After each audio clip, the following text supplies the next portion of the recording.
back. You're watching Passion to Win. Our next entrepreneur's passion was motorcycles.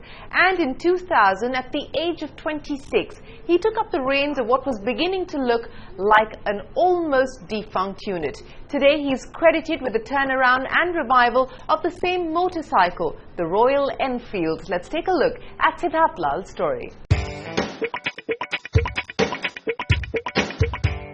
A third-generation entrepreneur, Siddhartha Lal's family owned the prestigious Eicher Group. But it was a tiny business in the group's portfolio that really held his heart, Royal Enfield.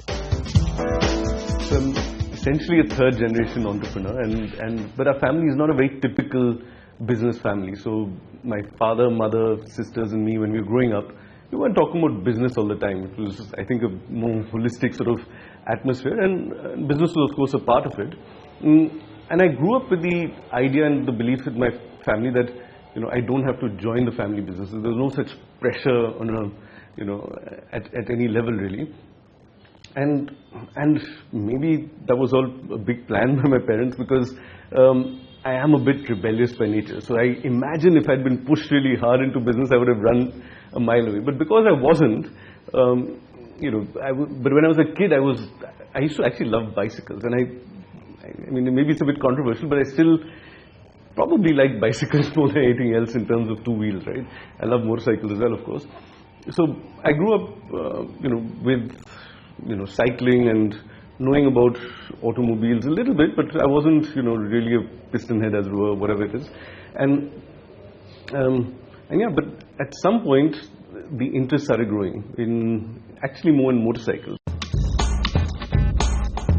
Then in 2004, his father asked him to be the CEO of the Eicher Group. He agreed, but on his own terms. In around the year 2004, when I was now 4 years into running Royal Enfield, in fact, that's the first time my parents said, okay, look, we need to plan some succession at the Eicher level, and the then CEO and chairman and my dad and me, we worked together, and I was like, no, I don't want to leave this place. This is I'm enjoying myself here now at Royal Enfield, and I'm really having a blast, and we're getting somewhere, we're doing interesting things. But I also understood that that was something that was there. So that's the first time that I was perhaps told or sort of nudged towards a particular area, and my response, as I said, it's there's a bit of negotiation always. My response was, great, I'll do that, but on my terms. And my dad was like, dude, absolutely, do it on your terms. And my terms were like, I said, we need to look at our entire portfolio, Eicher's entire business, from a clean sheet of paper again. And sometimes when I look back, I'm like, that entire thing, I don't know how I did it sometimes, but I actually sat down, we had internal teams, we had some support from outside, and we drilled down on the entire portfolio of Eicher from in the year 2004. We spent time, and I figured that, if you look at it, actually we were just mediocre. We were in 15 different businesses, we weren't doing exceptionally well in any one business. We were basically a mediocre firm, and we didn't want to face that reality, right?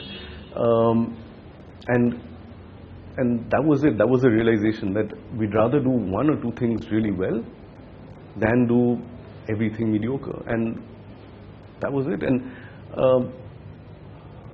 And we sold the business that we started with, which was a very big business at that time in our portfolio, equal to our truck business, so the largest business perhaps. That was where my grandfather had started from. That's where my father had spent most of his years. And it was the toughest decision for me. And we sold 13 out of 15 of our businesses in our portfolio. And that was a tough time, because I was a kid again. I was still 31 or something, and 30. And what happened was that while selling all these businesses, we also got rid of an entire layer of management. A lot of people went with the businesses, and that caused obviously a lot of anxiety in the firm, but also, the word on the street at that time, I'm talking about 2005 or so, was that, okay guys, Eicher is now over. Soon he put the truck division on its growth track by entering into a joint venture with Volvo while simultaneously working on growing his real passion, Royal Enfield. When we were in the process of figuring out our future portfolio, what emerged was that the Eicher truck business had all the right ingredients, even though it wasn't one of the biggest. It was number 3 in India, a distant number 3 in trucks, but it was number 3 and profitable and had a very solid brand and had a very strong distribution and had good technological foundation and quality foundation. So it was on the back of that we figured that we have a shot at let's say becoming a big truck company, and on the one hand, and on the other hand we figured that in the long term in India, in the next 20, 30, 50 years, transportation and logistics of an economy which is growing is going to continue to become a larger part of the economy, and therefore trucking is going to become a larger part of the economy. So the pie is going to grow, and we were at a very nascent stage, and it was also obvious at that time the big daddies of trucking in India, I mean honestly, when you look at their product portfolio, when you look at their distribution, it was awful. It still is, I think, in some ways, but they've also come along a bit. But the trucks were awful. They were built awfully. The cabins were, wooden cabins. The horsepower of a typical 16-ton competition truck was less than that of your car on the road. So it was the industry was going to be reinvented, and still happening. It's still not happened fully.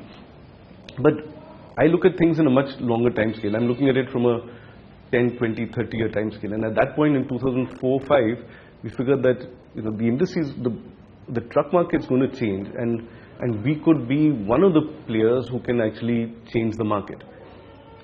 But we then decided that while we had the ambition and the grit, and we were like the David sort of chap there, we figured that we need some solidity and some muscle, and that's the muscle which we've got with Volvo now. So that was the Eicher truck side, which we believe could be a very powerful business, and it's certainly panning out to do so.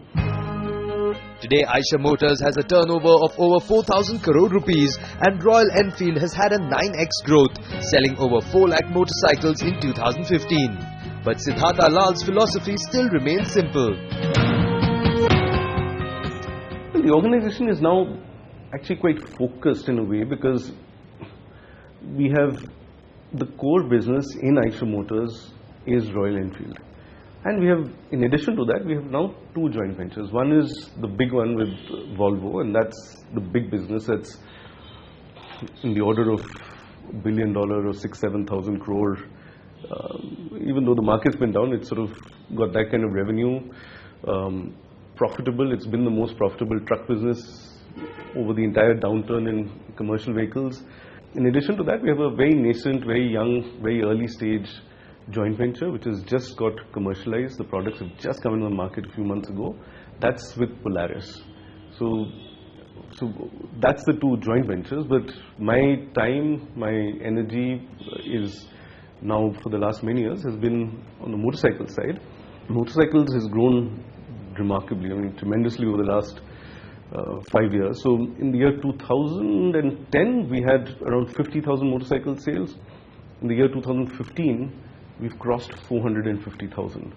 So that's a 9x growth in those 5-6 years that we've done. So scale-wise, it's grown from in the order of few hundred crore revenue to what should be in the 4,000-5,000 crore range, which is a decent number now, but it's still growing fast. Very importantly, our business model has really panned out. So as a result, we have approximately 0 operating capital in the business. So our entire net block, which is our assets and all of that, is negated by our strong business model and our negative working capital. So we really have no money invested in this business. It's a free business really running for us.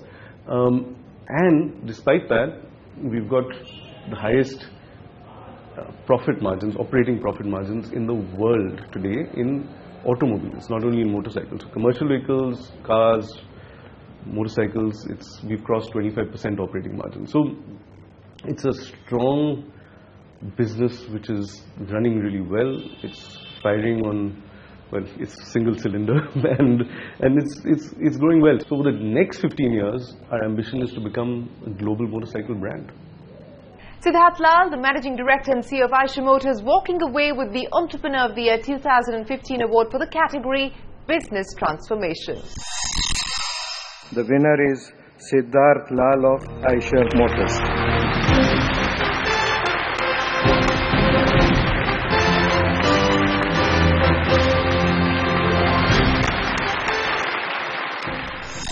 That's a wrap on this episode of Passion to Win. As always, join us next week as we bring you more inspirational stories. 3 more entrepreneurs from the fields of retail and consumer products, life sciences and healthcare and manufacturing will join us on the show. Until then, from the entire team, goodbye and many thanks for watching. After we had completed our college, the question was more of meeting and less of business. Then the idea came that why not to start a business so that through that business association we will be able to meet regularly. That was the early phase of learning. I mean, essentially what it taught me was the values of being independent and the value of being adaptable. It's a sort of group management team ambition. They want to move to the 60,000 crores and 60,000 employment.